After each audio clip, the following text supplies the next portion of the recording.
Cowboys win. We did not.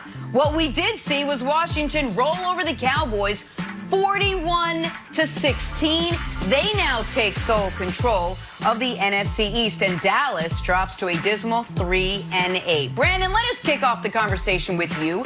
Did Washington prove they're actually the most dangerous team in the NFC East?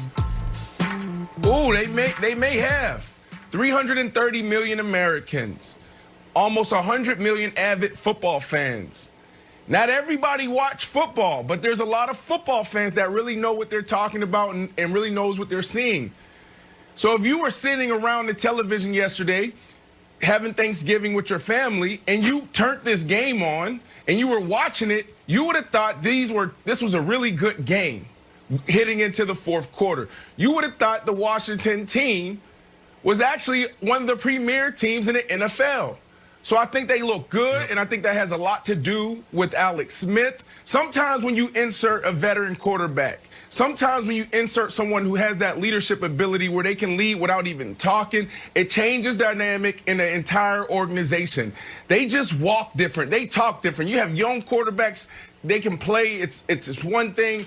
But when you have a veteran quarterback like Alex Smith, he comes to work dressed differently. He comes to work, takes notes differently. The way he calls his plays and his control in the huddle is everything that gives everybody not in that huddle in the locker room a sense of poise and hope. So I think Alex Smith has a lot to do with how Washington played yesterday.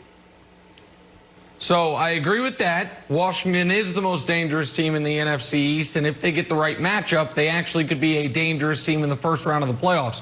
Before we explain why, though, something about this show. We now officially all have defined roles. I was waiting for Wild's defined role to come into play, but it has. So let me explain. Brandon is the guy on the show you will go to if you want the next level football analysis. Here's what you saw, but here's what you really saw. I obviously am the person you go to for the gambling picks. Jenna is the person you go to for the, let's call them eclectic 80s and early 90s references. Wilds has become your go-to fantasy football guy. Were you watching yesterday? Oh, yeah. Wilds was like, hey, you know who's going to feast? Antonio Gibson. I'm like, Antonio Gibson, that's your pick, huh, buddy? I was like, did you think you really? That's what you're going with. And look at this. Antonio Gibson, 3 touchdowns. So, listen, there's nothing Kevin Wilds will like more than if you at him on Twitter asking him who to start in your half-point PPR leagues. So please start that immediately. Remember, that's Wilds with an E at Kevin Wilds. Now, about the Washington football team. He called it. This was a culmination of the last 6 weeks. In the last 6 weeks, they're 3-3. That doesn't sound great, but one of those losses, 2-point conversion at the gun, they missed it against the Giants. Their other 2 losses, a 3-point loss to the Giants where Alex Smith, very early on and back in his tenure, threw 2 bad picks, and a 3-point loss to Detroit where Matt Prater hit a 60-yarder with zeros on the clock. Woo. Their wins have been they crushed Dallas twice and they crushed Cincinnati. So this is a team that is, especially since the insertion of Alex Smith, playing better on the offensive side. And defensively, Wilds, they've got 4 first-round picks on that D-line. They've got stud after stud, plus Chase Young, who's really coming into his own the latter half of the season. So if I said it yesterday, and it was kind of a soft pedaling of the take. I'm ready to go even further with it.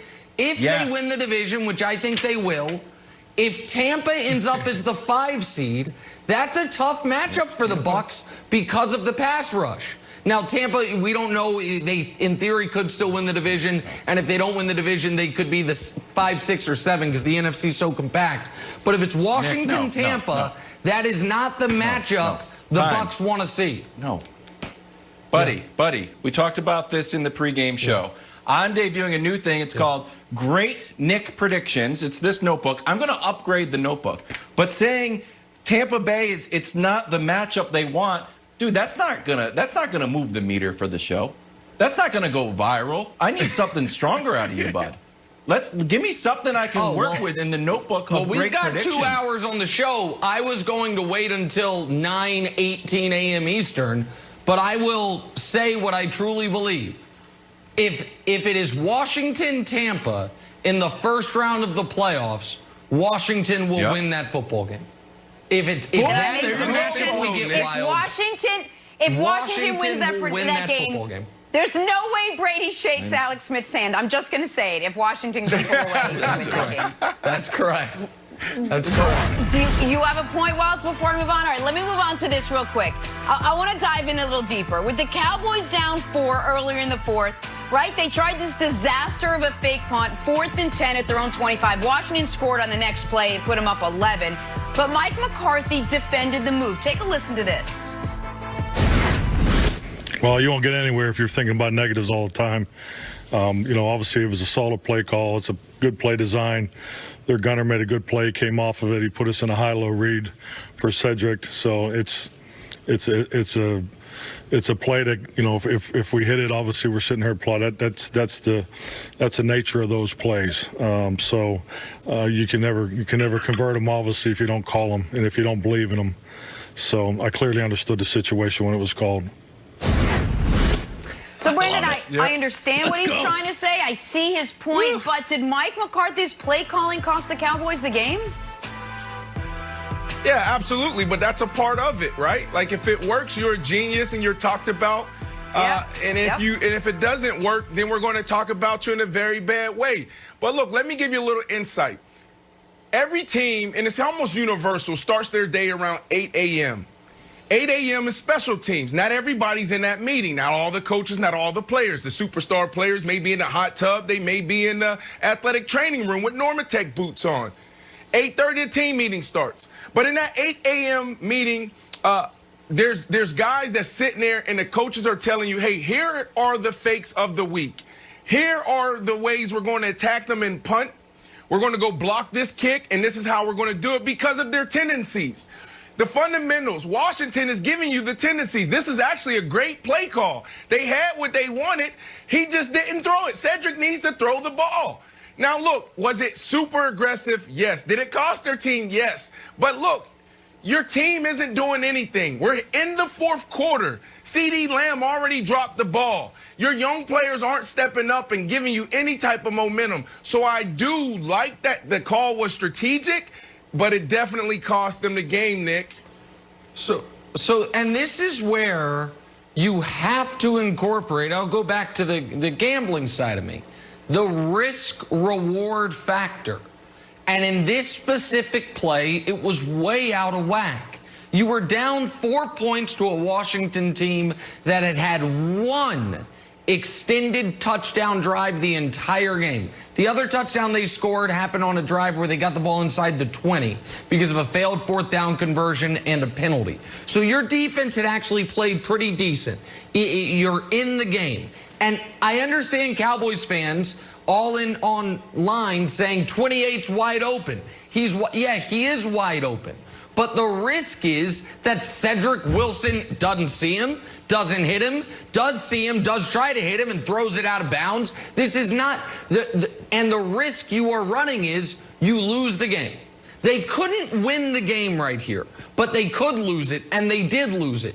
So even if it was drawn up exactly the way they wanted, because it can go, Wilds, it can go exactly the way you coached it to go as far as what the other team's going to do, and it still can cost you the game. That's where the risk-reward to me was too skewed. If they were down 2 scores in this spot, it's different. They're down 4 points, and the defense had played pretty decent, Wilds. So you know what the part about it I love, though? And Troy referenced it. He was trying to, salvage it. He was like, well, I guess if no one's expecting it, that's the time to run it. I was like, yeah, I'm buying that. And I know everyone's eviscerating poor Mike McCarthy, but not your old buddy Kevin Wilds, because you know why? I love trick plays unconditionally. I love trick plays like a mother's love. Doesn't matter if you're running them at the wrong times or you're not trying to get 1 yard, trying to get 10 yards. You come to your old buddy Kevin Wilds, and he will support you just like a way gone misbehaving son. I will still love you. And you say, Wilds, but it makes no sense you lose the game. Well, you know what else is a dumb play? starting the second half of the Super Bowl off and kicking it to the Colts. But surprise, surprise, bounce off the guy's chest, and it's Saints balls, one of the greatest plays of all time. So for me, I have to be unconditional with it. Was that a bad play? Yes, but I still loved it. So now I'm going to love every trick play.